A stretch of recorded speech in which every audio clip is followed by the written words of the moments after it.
যশোরের শার্শা উপজেলার নাভারণ সাতক্ষীরা মহাসড়কের গ্লাপল নামক স্থানে ট্রাক ও মোটরসাইকেলের মুখোমুখি সংঘর্ষে 2 মোটরসাইকেল আরোহী নিহত। আজ সোমবার 11 মে সকাল 7:30টার দিকে এই মর্মান্তিক দুর্ঘটনা ঘটে।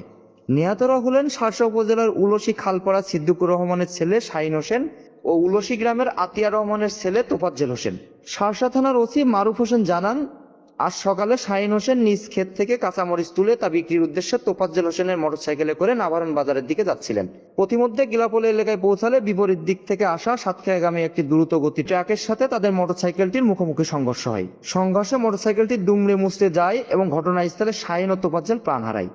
পুলিশ ঘাতক ট্রাকের চালক ও হেলপারকে শনাক্ত করার চেষ্টা চালাচ্ছে।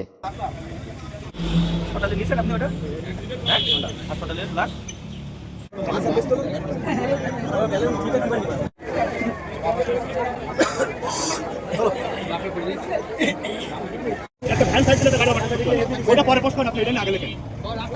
কোটি কোটি টাকা রাজস্ব আছে এটা।